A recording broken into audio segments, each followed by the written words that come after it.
Errar é extremamente normal quando falamos de investimentos. Se você comete alguns erros que a gente vai falar aqui no vídeo, você já pode ligar o sinal de alerta para que você mude essas suas condutas e assim a sua jornada no mundo dos investimentos vai ficar bem mais tranquila e você terá resultados cada vez melhores. O primeiro erro muito comum que muitos investidores de renda variável, sejam eles de ações, fundos imobiliários ou qualquer outra classe de ativo comete, é o seguinte: é querer acertar o market timing. Eu sei que no mercado financeiro é muito termo em inglês, mas o market timing é você acertar o tempo de mercado, aquele momento perfeito para comprar uma ação, o momento perfeito para comprar um fundo imobiliário. Eu vejo isso em muitos investidores. Eles querem saber se o preço está no preço bom para comprar, porque às vezes eles querem acertar aquele momento de você comprar e só ter valorização e boas rentabilidades a partir daquele momento. Só que não é bem assim. Por quê? A pessoa que tem a mentalidade de acertar o market timing, ela quer ter aquelas rentabilidades expressivas. Bom, se eu acertar o melhor momento para comprar ações, para comprar fundos imobiliários,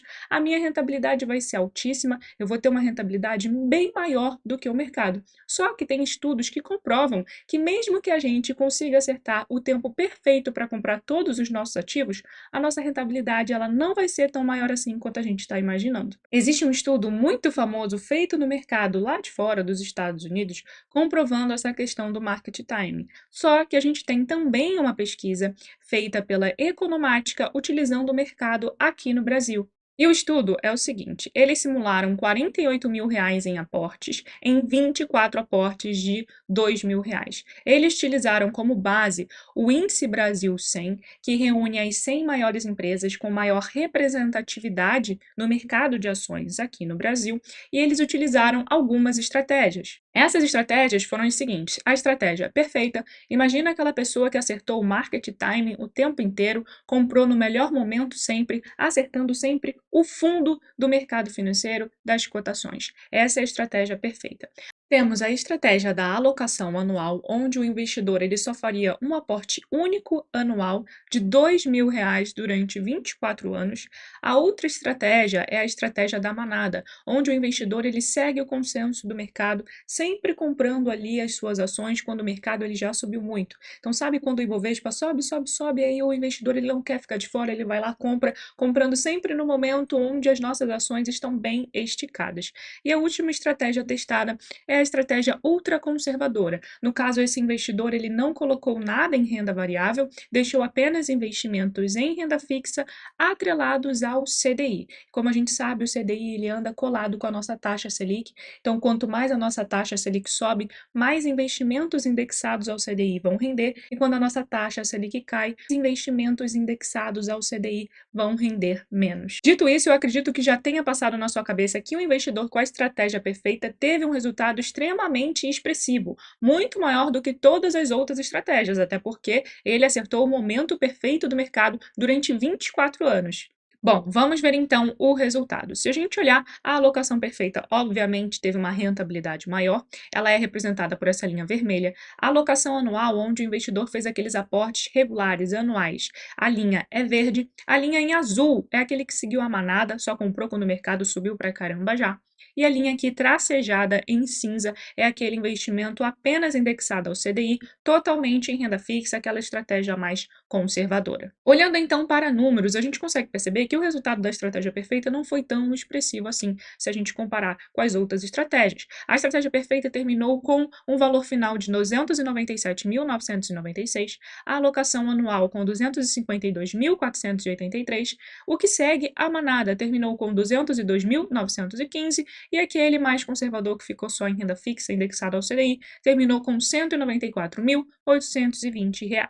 Era meio que óbvio que a estratégia perfeita teria um resultado melhor, mas partindo do princípio que o investidor ele conseguiu fazer o impossível, porque sim, é impossível, acertar o melhor momento para comprar durante 24 anos, com certeza a nossa mente estava projetando um resultado muito mais expressivo do que esse. Só que esse estudo feito no mercado brasileiro, ele só considerou aportes anuais. O estudo original, feito no mercado lá no exterior, ele considera também aportes mensais e é o que a gente vai ver agora. Ele analisou 5 tipos de investidores: o sortudo, onde ele investiu US$ 2.000 sempre no menor fechamento do ano; o investidor decidido, que investiu US$ 2.000 sempre no primeiro pregão do ano; O investidor fracionário, ou seja, ele pegou esses R$ 2.000 e ao invés de investir uma vez por ano, ele investiu todos os meses no primeiro dia de cada mês. O investidor pé frio, que investiu US$ 2.000 no topo de cada ano. E o último investidor é aquele cauteloso que ficou só na renda fixa. Como a gente consegue perceber, então, os investidores decididos e fracionários, aqueles que investem uma vez por ano e aqueles que fazem aportes mensais, tiveram um resultado bem próximo um do outro. O sortudo, que acertou o momento perfeito, teve um resultado maior, obviamente, mas não tão expressivo assim.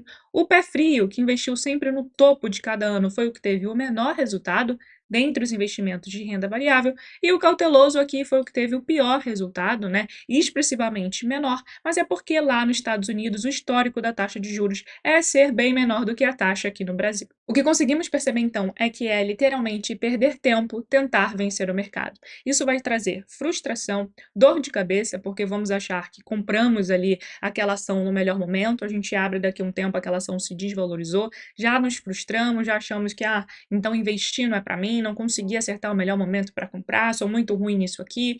Então isso só vai trazer dor de cabeça para os nossos investimentos. Vimos então que aportes regulares são muito mais resilientes com o passar do tempo do que aqueles aportes que, primeiro, tentam prever o melhor momento de mercado ou até mesmo aqueles aportes de pessoas que têm medo de ficar de fora. Então, ai meu Deus, a bolsa já subiu muito, eu não vou ficar de fora porque vai subir muito mais. Estão falando que vai chegar a 130 mil pontos, tenho que comprar. E aí o investidor sai comprando depois que a bolsa já subiu muito. Temos em mente que aportes regulares vai ser aquele estilo de investimento, principalmente para quem está começando, mais tranquilo, com menos dor de cabeça e vai trazer uma segurança maior. E eu queria fazer uma observação. Não estou em momento nenhum falando aqui que preço não importa, que vamos sair comprando qualquer empresa, qualquer valor. Não tem ninguém falando isso. Cada investidor vai traçar a sua própria estratégia. Existem investidores que utilizam preço teto para ter uma margem de segurança ali até que valor ele pode comprar, mas o que importa basicamente é escolhermos boas empresas que dão lucro, que façam sentido para a gente e para a nossa estratégia. Tem empresas ali que são bem mais voláteis, ou seja, variam o preço com muito mais facilidade, como por exemplo a Petrobras. É uma empresa volátil que tem vários fatores que podem afetar o preço da ação, mas muitas pessoas não têm isso em mente, investem porque é a Petrobras e qualquer movimentação do preço já se desesperam. Então foque em saber se de fato é uma boa empresa e se faz sentido para você. E como a gente viu, aportes regulares são muito mais resilientes com o passar do tempo. Mas fica tranquilo que a gente vai ver nesse vídeo ainda os principais tópicos para você ficar de olho, para saber se a empresa que você quer investir ela é de fato boa ou não. Só que a gente vai agora para o segundo erro, que é um erro muito comum que a maioria dos investidores cometem. É o seguinte, eles abrem algum site e procuram logo pelas empresas que pagaram os maiores dividendos nos últimos 12 meses. Porque é meio que óbvio que a maioria dos investidores, quando começam a investir, eles querem renda passiva, então eles buscam dividendos. Eles olham então as empresas que mais pagaram dividendos nos últimos 12 meses. E o principal indicador que esse investidor iria olhar seria o dividend yield. Então ele já começa aqui a olhar, bom, Leve 3 pagou quase 30%, Auri 3 também pagou quase 30%, ele já começa aqui olhando essas empresas. Mas será que esse investidor, ele sabe realmente o significado do indicador dividend yield? Será que ele sabe que ele não pode escolher qualquer ação olhando apenas um indicador só? Então vamos lá. Se a gente abrir aqui uma planilha, conseguiremos entender melhor o que significa o indicador dividend yield. Vamos supor que uma empresa pagou R$ 1 de dividendo por ação no último ano. Então, a gente vai preencher aqui, ela pagou R$ 1 de dividendo no último ano por ação.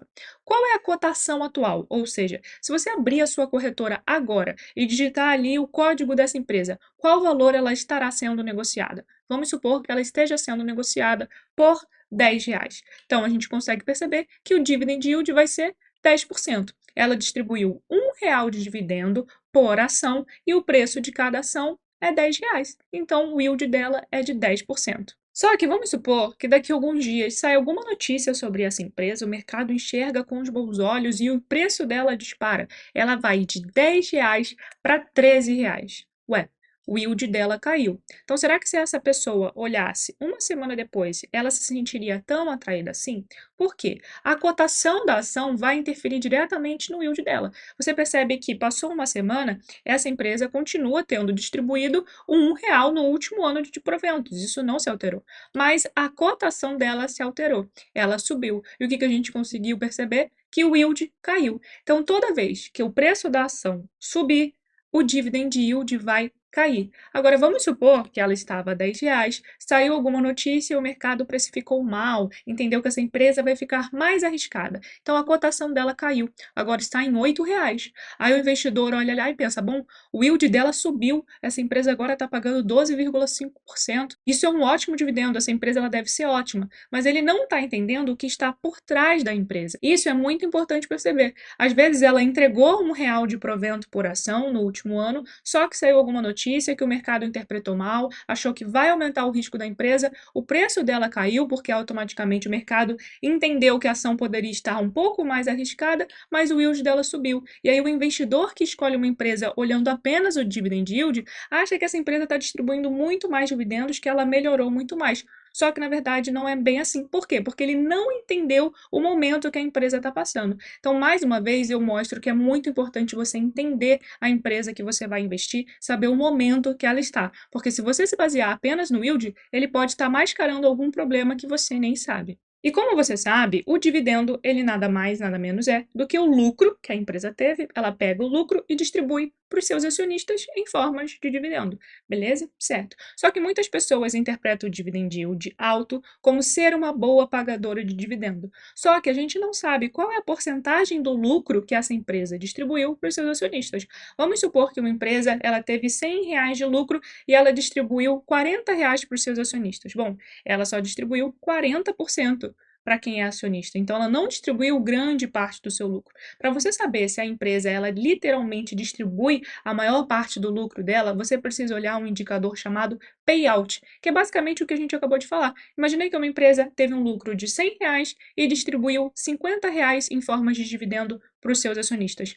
O payout dela é de 50%, porque ela distribuiu 50% dos seus lucros. Olhando esse indicador e, obviamente, olhando muito mais sobre a empresa, conseguimos perceber o momento que ela está. Se é uma empresa que está no momento onde reinvestir no próprio negócio é melhor para ela, o payout dela não será tão alto assim. Muito provavelmente o payout vai ser mais baixo. Ela vai distribuir menos os seus lucros para os seus acionistas, vai reter mais parte dos seus lucros no caixa para conseguir reinvestir no próprio negócio. Normalmente, empresas que são boas pagadoras de dividendo, que são mais resilientes naqueles setores que são perenes. E o que é um setor perene? São empresas que estão em setores que prestam serviços importantes para a sociedade. Então, energia, sempre vai ter demanda de energia. Saneamento, a gente sempre vai ter demanda de saneamento. São dois exemplos simples. Comunicação, a gente sempre vai ter demanda de comunicação para a sociedade. Então, empresas que atuam nesses setores são chamadas de empresas perenes. E olhando o payout, você consegue perceber isso. Bom, se é uma empresa grande, madura, sólida, que não tem muito mais para onde crescer, muito provavelmente ela vai distribuir grande parte dos seus lucros para quem é acionista, ou seja, ela terá um payout alto. Vamos ver o exemplo, então, de três empresas que com certeza você conhece: BB Seguridade, Ambev e WEG. O payout médio da BB Seguridade nos últimos anos tem sido de 85%, ou seja, ela distribui 85% dos seus lucros para quem é acionista. A Ambev, por mais que ela não esteja ali na lista das melhores pagadoras de dividendo, ela distribui grande parte dos seus lucros, ela distribui 81% para os seus acionistas. E a gente vai utilizar o exemplo também da WEG, que distribui hoje, em média, 44%. Se a gente for olhar o dividend yield hoje da BB Seguridade, ele está em torno de 8,70% no último ano, da Ambev de 5,40% e da WEG de 1,70%. Bom, a Ambev, por mais que ela distribua 81% dos seus lucros, ela tem um dividend yield de 5,40%, o que para muitas pessoas não é tão atrativo assim. Mas por quê? O mercado ele enxerga uma certa qualidade na Ambev, então ele precifica isso no mercado. Quando ele precifica, o que a gente consegue perceber? Que quando a cotação da empresa aumenta, qual efeito que ela tem no yield? Ele diminui o yield. Por mais que a Ambev tenha um payout de 81%, devido à forma como o mercado precifica ela no mercado, ela acaba tendo um yield um pouco mais baixo. Mas veja, isso não significa que ela não é uma boa pagadora de dividendo, que ela não distribui grande parte dos seus lucros. Ela distribui sim, mas como o mercado precifica ela num preço maior, o yield dela acaba sendo um pouco mais baixo. E esse efeito da cotação, da forma como o mercado precifica, a gente consegue perceber visivelmente no exemplo da WEG. Ela distribui 44%, o que não é uma parcela tão irrelevante assim dos seus resultados. Só que o yield dela é de apenas 1,70. Por quê? Porque o mercado precifica ela, coloca o preço da ação lá em cima e quanto mais alta a cotação tiver, menor vai ser o yield da empresa. Então, por isso que mesmo que a WEG distribua quase 50% dos seus resultados, o yield dela é tão baixo. O mercado precifica a ação colocando o preço lá em cima e isso se reflete no yield da empresa. E como o dividendo é distribuição de lucro, o que precisamos olhar? Alguns tópicos muito importantes quando vamos escolher uma ação. Primeiro ponto, olhar, obviamente, o histórico de lucro. Ela tem lucros consistentes nos últimos anos, nos últimos resultados, ou ela está dando prejuízo? Você precisa entender isso.